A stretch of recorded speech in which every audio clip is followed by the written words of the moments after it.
Selamat siang Bapak-bapak, Ibu-ibu, tamu-tamu undangan di Surabaya. Perkenalkan, nama saya Andi Hidayat. Saya baru bergabung di Aneka Warna beberapa bulan yang lalu, tapi di industri fotokopi dan printing sudah cukup lama. Saya mulai karir saya tahun 96 di Astra Grafia, Pak. Saya jadi sales mesin fotokopi ukuran A0, Pak. Kemudian bertransformasi ke plotter ukuran A0. Tahun 2007 saya pindah ke HP. Di HP saya dapat sekitar 13 tahun.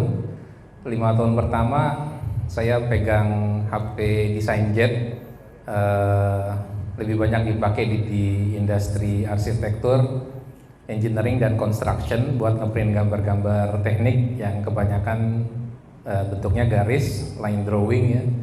Sampai tahun 2012. 2012 sampai 2020 kemarin saya dipercaya pegang signage business, which is di situ produknya fokusnya ada di produk latex. Mungkin ada beberapa bapak-bapak di sini yang udah beberapa kali berinteraksi dan menggunakan mesin HP latex. Sekarang saya bergabung di Aneka Warna. Saya diminta untuk konsentrasi di industrial equipment, barang-barang yang masuk ke kategorisasi industri. Salah satunya adalah Epson UV flatbed. Mesin Epson yang pertama kali dikeluarkan dengan teknologi UV ya. Dan menariknya mesin ini punya 10 warna, 9 warna sebenarnya ya. Cyan, magenta, yellow, black, light cyan, light magenta, gray, red, white, dan varnish ya.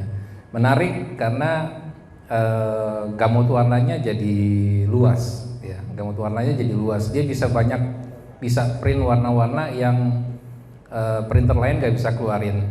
Dia bisa print quality foto yang di sana banyak main di shading ya.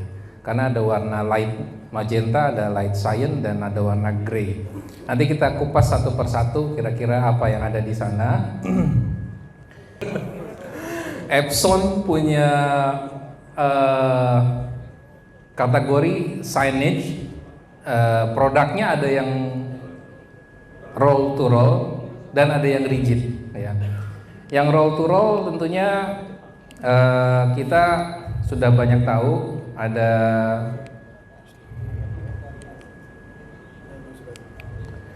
Surecolor S40 series, 60 series, dan 80 series. Kemudian tintanya ditambah yang lebih besar sehingga keluar Epson S60L dan S80L ya. Kemudian Epson juga punya line up di resin, serinya R5000 series dan ada R5000L series ya. Mungkin ini teknologi yang cukup menarik juga, resin di teknologi roll to roll, dan saat ini Epson mengeluarkan the first ya, teknologi UV untuk masuk di line up signage-nya mereka gitu.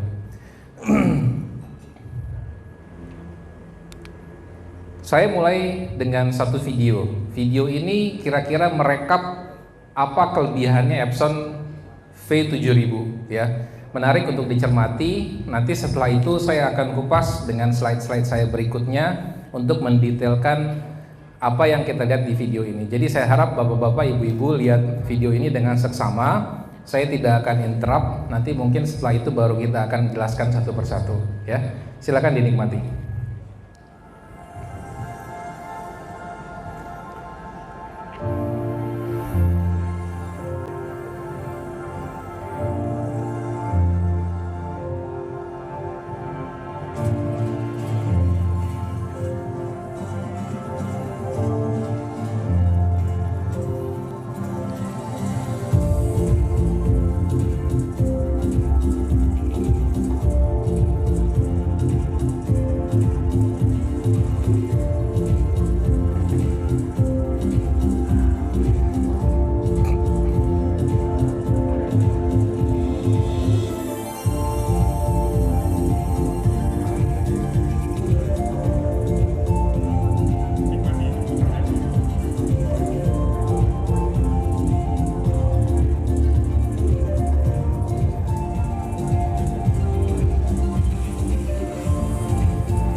Ini videonya benar-benar bersahabat sama saya, Pak. Pada saat headnya mau nabrak bahan, mesinnya berhenti, Pak. Videonya berhenti juga, Pak. Luar biasa nih, Pak. Itu di luar skenario, Pak ya.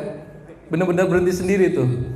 Jadi memang di samping kiri kanan carriage ada bar buat safety supaya si printhead nggak nabrak kalau ada bahan yang tiba-tiba naik atau lebih tebal dibandingkan yang lainnya. Kenapa tiba-tiba berhenti ya? Oke. Jadi itu video yang tadi kita lihat. Saya mau bahas satu persatu kira-kira key pointnya apa saja. Jadi si V7000 ini punya 4 key points ya, yang selalu pasti kita akan gadang-gadang. Nomor 1, outstanding image quality. Nanti kita akan coba lihat sampel-sampel yang ada di sini. Kenapa kita bilang outstanding image quality. Kemudian yang kedua, maximize productivity. Yang ketiga, easy of use. Dan yang keempat, dia punya safety features ya. Jadi ini 4 key point ini si V7000 ya. Kita sebut outstanding image quality karena mesin ini punya 10 warna. Kenapa 10 warna?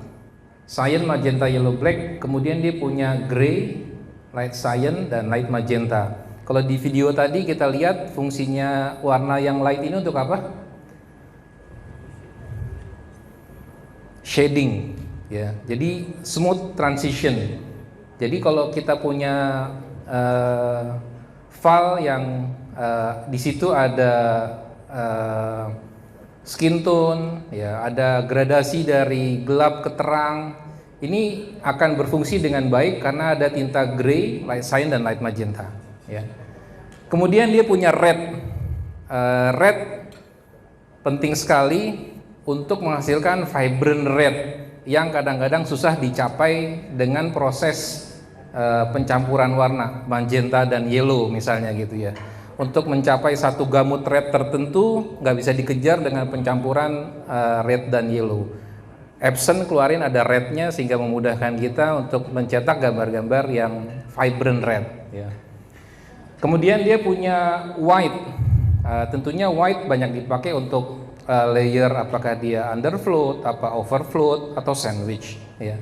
Tapi di sini juga white membantu mesin untuk mencetak tone-tone yang bagus ya. Sehingga kita bisa bilang dengan 10 warna ini si Epson Flatbed Face V7000 ini bisa menghasilkan kualitas print yang baik yang tidak bisa mungkin di print oleh printer-printer yang lain. Ya. Ukuran tintanya satu warna 1 liter. Jadi kalau 10 jenis warna ada 10 liter tinta di situ. Ya. Kemudian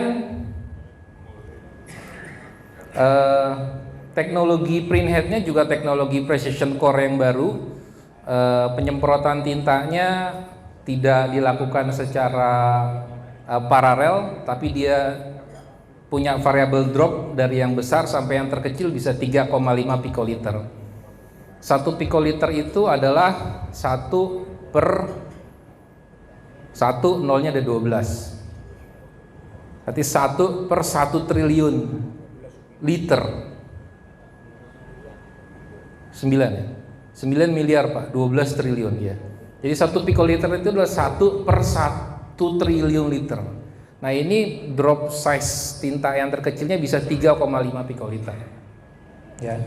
Jadi sekali lagi dengan pikoliter yang kecil dan punya 12 warna memungkinkan dia mencetak tones dengan smooth dan gradasinya jadi bagus, mengurangi grainy. Kadang-kadang kalau kita ngeprint di media vinyl kita akan melihat kayak bintik-bintik ya Pak, grainy. Kalau misalnya kita bikin satu print dengan profil yang tidak bagus, kelihatan bintik-bintik karena si tinta tidak bisa menempel atau tidak bisa absorb dengan baik di bahan ya. Dengan teknologi ini kita menghindari itu ya. Kemudian untuk mencetak foto dengan comparison speed yang sama di sekitaran 10 sampai 15 meter persegi, gradasinya akan bagus ya. Ini proyektornya kenapa hidup mati ya? Ya, jadi dibandingkan dengan printer-printer yang lain, dia punya area-area detail dan skin tone yang lebih bagus. Teks, ya, teks selalu ditanya sama orang, berapa kecil teks yang bisa di print, ya. Yang sudah kita coba, kita bisa ngeprint teks sampai 3 poin, ya. Hanya saja kompensasinya speednya nggak bisa cepat. Kalau kita print dia di posisi di posisi fine production dengan kecepatan 7,8 meter persegi, kita print font 3 poin, dia akan kelihatan kurang sharp, ya. Tapi kalau kita turunkan dan kita turunkan speednya dengan mengkompensasi resolusi yang lebih tinggi, kita bisa baca font di 3 poin dengan cukup jelas, ya. Hanya saja memang kompensasinya dalam 1 jam dia bisa cetak hanya 0,8 meter persegi, ya. Jadi di sini menggambarkan bahwa mesin ini ukurannya 2,5 kali 1,250 ya. Jadi ukurannya cukup besar, tapi bisa mencetak gambar-gambar kecil dengan detail. Hanya saja speednya tidak terlalu cepat karena harus menggunakan resolusi yang lebih tinggi, ya. Oke. Kemudian tabelnya ukurannya adalah 2,5 meter dikalikan 1,25 meter, ya. Jadi kalau satu papan kita bisa masukin ya, papan MDF atau foam board itu ukurannya 122 kali 244 ya. Jadi bisa masuk ke mesin ini dengan fit yang cukup bagus. Print headnya seperti tadi saya terangkan, micro piezo print head, di mana satu print head ada 8 layer isinya nozzle ya. Satu nozzle itu ukurannya 180 dpi dan dalam satu print head ini ada 1440 nozzle, ya. Karena ada 4 warna sehingga per warnanya ada 360 nozzle, ya. Posisi print headnya seperti ini, Pak. Jadi kalau kita lihat di line pertamanya ada white, di line keduanya ada cyan magenta yellow black, cyan magenta yellow black, ditambah dengan gray, red, light cyan light magenta, gray, red, light cyan light magenta, dan varnish. Posisi print head ini dibuat staging seperti itu supaya memungkinkan kita ngeprint layer dalam satu sapuan yang sama, ya. Jadi kita nggak perlu print color dulu sampai selesai kemudian kita varnish. Dia bisa jalan satu kali sambil ngeprint warna, dia ngeprint putih, dia bisa nge-varnish juga sekalian gitu ya. Jadi posisi print head ini sangat membantu pekerjaan-pekerjaan yang ada layernya. Kecepatan textbook ya, textbook paling cepat di high speed kita bisa mencetak sekitar 43 meter persegi dalam 1 jam. Kondisinya ngeprint satu layer atau satu color. Kalau kita ngeprint 3 layer, ada color, ada white, ada varnish, dia akan turun sedikit di sekitar 39,4 meter persegi. Kebut ya. Tapi untuk mencetak sampel-sampel yang ada di sini, sebagian besar saya print dengan kondisi di production 720 kali 720 dpi, bisa jalan sekitar 15 meter persegi, sampai dengan high quality di 720 dikalikan 1440 dpi, sekitar 4 meter persegi. Ya. Jadi untuk fine quality, foto, detail-detail, jangan paksakan mesinnya berjalan dengan production capacity, ya. Tapi untuk signage, ya, poster, mungkin kita bisa push dia ke speed yang production.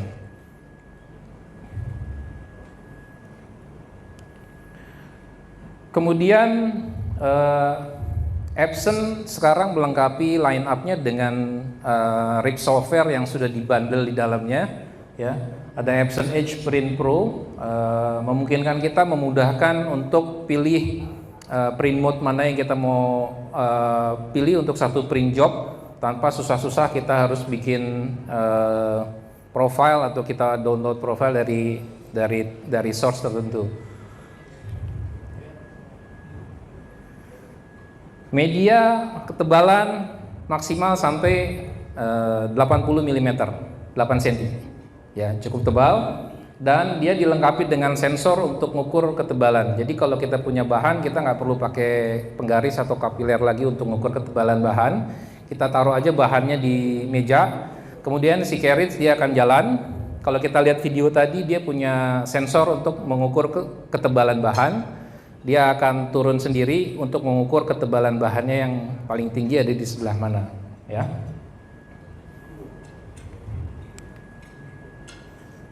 Vakumnya dibagi 4 zone. Jadi kalau media kita lebar, vakumnya kita nyalain semua. Tapi kalau media kita nggak lebar, kita cukup nyalakan satu zone saja supaya vakumnya berfungsi dengan optimal, ya, tanpa nyedot area-area yang lain. Nah, ini yang tadi saya bilang, dia punya media thickness sensor. Jadi sebelum dia print, si carriage akan jalan, kemudian dia akan measure ketebalannya berapa, baru si printhead carriage akan bergerak.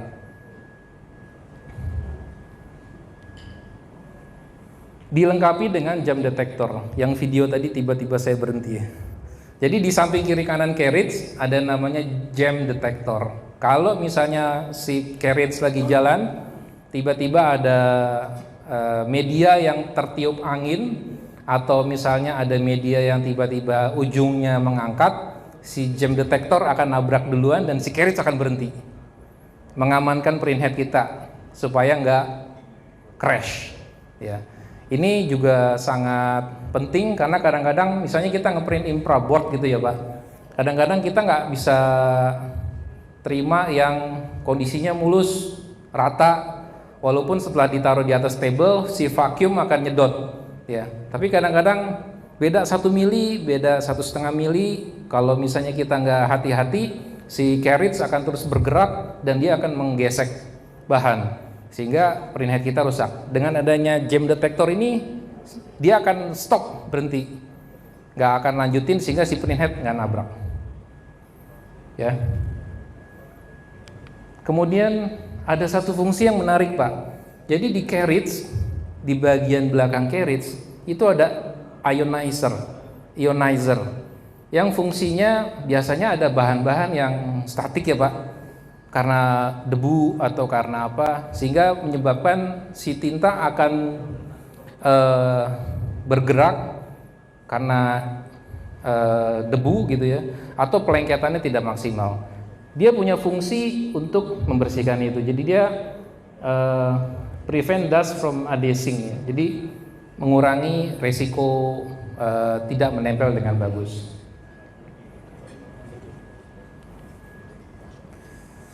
White circulation. Jadi sekarang sudah menjadi teknologi yang umum bahwa tinta white itu akan selalu disirkulate, dipakai atau tidak dipakai.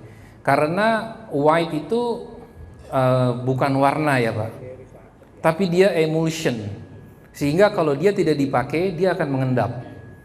Kalau di printer UV zaman dulu biasanya ada shaker, jadi di bawah cartridge atau box warna putih ada shaker, digoyang supaya white-nya tidak mengendap, ya.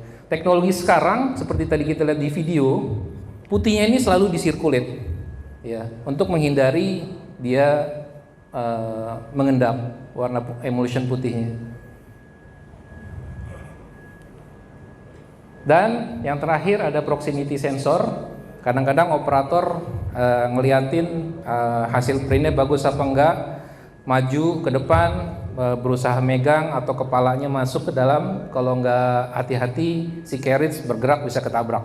Nah ini ada semacam infrared, ya, untuk menjaga supaya tidak terjadi kecelakaan seperti yang tidak diharapkan.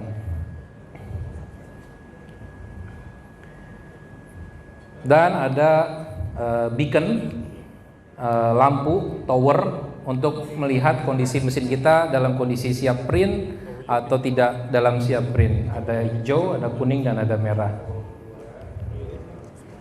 Ini yang menarik, sekarang teknologi UV ternyata sudah mendapat sertifikasi green yang dulu tidak bisa dimiliki oleh teknologi UV. Sekarang UV-nya Epson udah dapat sertifikat namanya Green Guard Certification. Green Guard Certification ini adalah satu certification yang dikeluarkan oleh satu badan di Amerika yang menunjukkan bahwa hasil printnya kalau ditaruh di dalam ruangan tertutup, dia tidak berbahaya buat manusia. Ada Green Guard Gold dan ada Green Guard biasa. Kalau Green Guard biasa, dalam satu ukuran dinding dipasang 2,6 meter persegi hasil print, dia tidak bahaya. Tapi kalau lebih dari 2,6 meter persegi, dia akan berbahaya buat manusia. Kalau udah dapat sertifikat Green Guard yang gold, itu dia print seluruh dinding dalam satu ruangan, itu tidak berbahaya buat manusia, Pak.